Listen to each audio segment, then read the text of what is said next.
Olá! Hoje a gente vai fazer uma análise de um capítulo que, olha, parece ter duas personalidades bem diferentes. Êxodo 31. É um capítulo fascinante. Exato. E para essa nossa conversa, a gente está com os comentários de duas bíblias de estudo, a versão Holman e a Nova Almeida Atualizada, a NAA. Duas ótimas fontes. Sim. E a nossa missão aqui é entender uma tensão que é muito curiosa no texto. Uma contradição aparente, né? Isso. De um lado, você tem uma celebração da arte, da habilidade técnica, com Deus capacitando artesãos para uma obra assim grandiosa, Aham.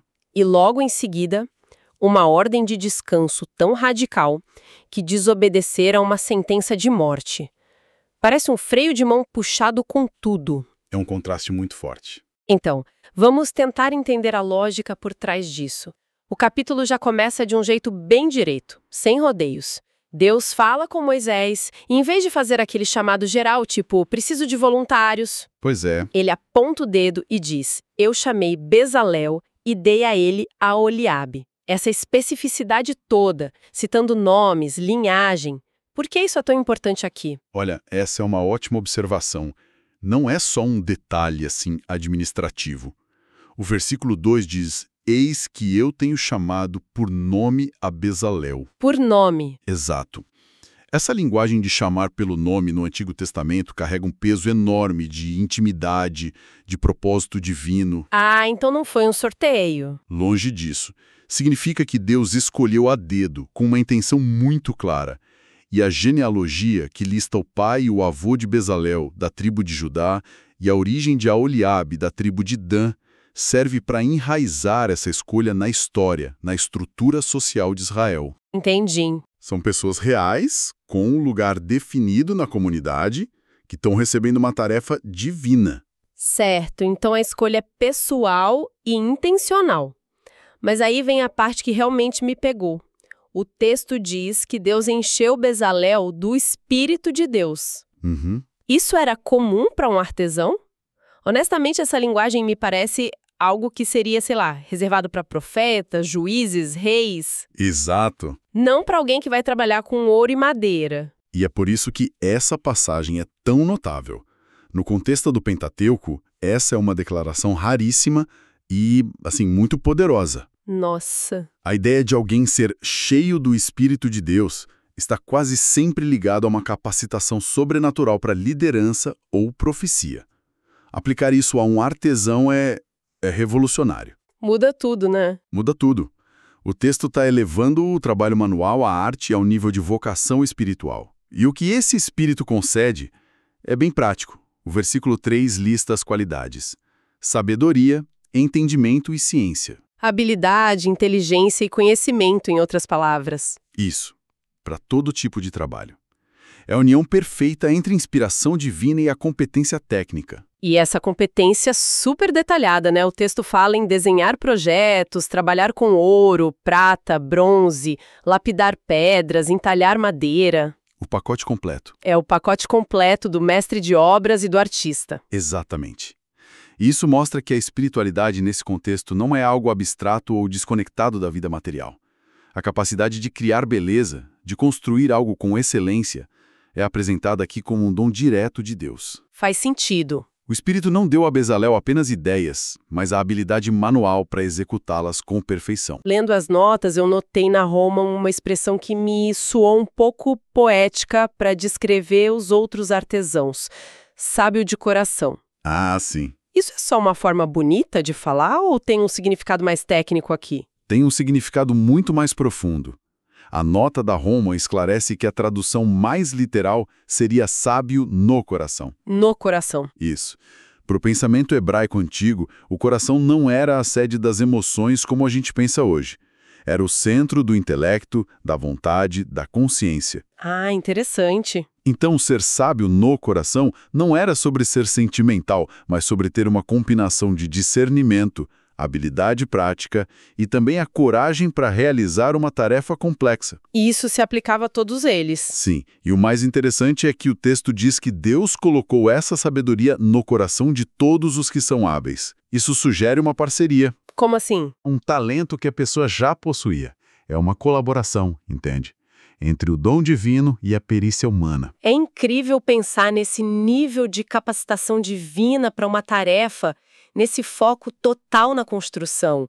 O que torna a próxima ordem de Deus sobre parar tudo ainda mais chocante. Pois é. A narrativa está a todo vapor descrevendo esse projeto monumental e, de repente, no versículo 12, o assunto muda para o sábado. Por que dá toda essa energia e inspiração e imediatamente mandar todo mundo para casa? A transição parece muito abrupta, Parece, né? mas a localização dessa ordem é a chave de tudo. A posição no texto. Exatamente. O comentário da NEA faz uma conexão crucial aqui.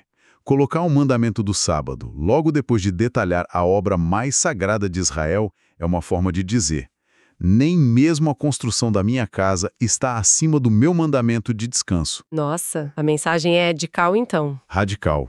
Nenhuma tarefa, por mais urgente ou divinamente inspirada que seja, pode anular o ritmo de trabalho e descanso que o próprio Deus estabeleceu na criação. Então há uma tensão fascinante aqui. Deus capacita a humanidade com o seu próprio espírito criativo, essencialmente tornando as pessoas co-criadoras. Exato. Mas, na frase seguinte, ele lembra que elas não são Deus, instituindo uma parada obrigatória. É uma lição sobre empoderamento e limite, uma do lado da outra.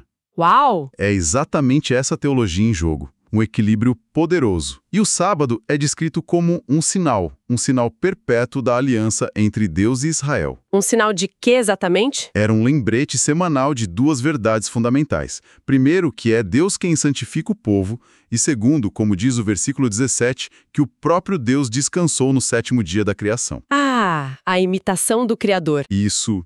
Guardar o sábado, portanto, era uma forma de imitar o próprio Criador, de entrar no ritmo divino e reafirmar essa aliança. Tudo bem, eu entendo a importância simbólica, mas a punição por desrespeitar o sábado certamente morrerá. Isso parece desproporcional para os padrões de hoje. É bem severo. As fontes dão alguma pista do porquê essa regra era tão central a ponto de justificar a pena capital? Era mais sobre a desobediência em si do que sobre o ato de trabalhar? É uma pergunta crucial. A severidade da pena mostra o quão fundamental o sábado era para a identidade de Israel. Violar o sábado não era como cometer uma pequena infração de trânsito. Era mais grave. Era visto como um ato de rebelião contra a própria estrutura da aliança. A nota da NEA explica que a frase será eliminado do meio do seu povo, esclarece o que essa morte significava. Uma excomunhão, um corte total da comunidade. Ah, um corte da comunidade. Sim, era quebrar o contrato com Deus de forma pública e desafiadora. A Roma ainda adiciona uma camada, olhando a etimologia da palavra. Shabat, em hebraico, vem do verbo que significa cessar, parar. Parar. A essência do mandamento é a interrupção. Quebrar isso era, em essência, declarar independência de Deus e do seu ritmo. É uma ideia que bate de frente com a nossa cultura de produtividade 24 horas por dia, 7 dias por semana, né? Onde até o descanso precisa ser otimizado para a gente ser mais eficiente depois. Totalmente. A ideia de uma parada completa sem propósito utilitário é quase subversiva hoje. Verdade. O sábado bíblico não era sobre recarregar as baterias para ser mais produtivo na segunda-feira. Era sobre cessar a produtividade como um ato de confiança de que o mundo não ia desmoronar e de que a identidade de uma pessoa não está no que ela produz. Mas na sua relação com o Criador.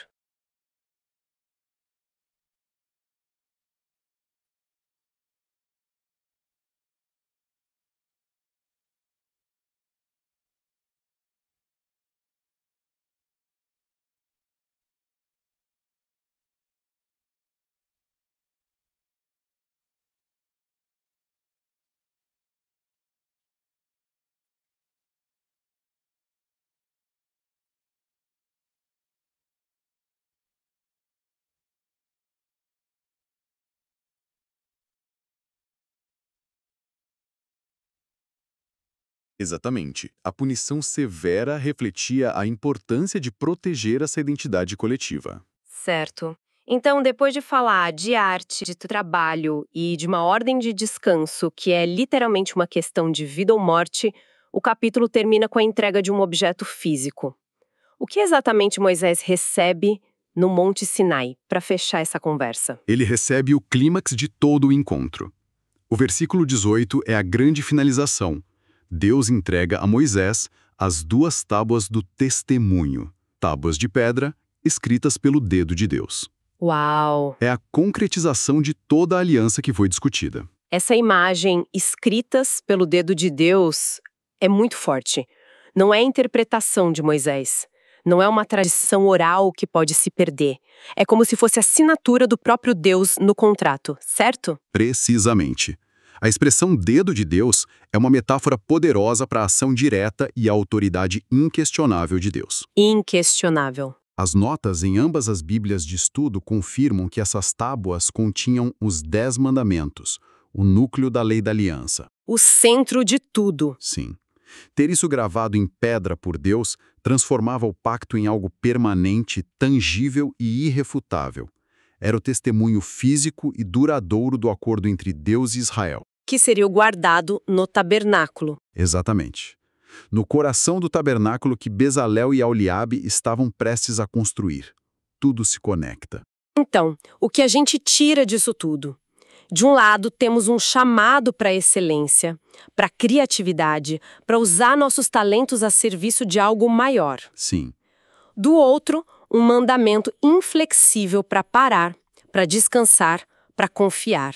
Como essas duas metades da história conversam entre si. Se a gente conectar isso ao quadro geral, vemos uma teologia do trabalho e do descanso incrivelmente sofisticada. O capítulo nos mostra que o trabalho, especialmente o criativo e bem feito, não é uma maldição, mas uma vocação sagrada. Uma parceria com Deus. Uma forma de parceria com Deus. A estética, a beleza, a excelência manual, tudo isso importa para ele. Mas, ao mesmo tempo, o texto estabelece um limite sagrado. O descanso. O ser humano não é uma máquina de produzir. O descanso não é um luxo, é um mandamento tão essencial quanto o trabalho. Uma coisa não anula a outra. Elas se equilibram e dão sentido uma à outra. É um ritmo. É um ritmo. A habilidade é um dom de Deus para ser usado. E o tempo de descanso é uma ordem de Deus para ser obedecida. É um ritmo de criação e cessação que nos define como humanos sobre a soberania de Deus. Isso me deixa pensando. O texto mostra Deus equipando pessoas específicas, como Bezalel, com os talentos exatos para uma tarefa muito particular.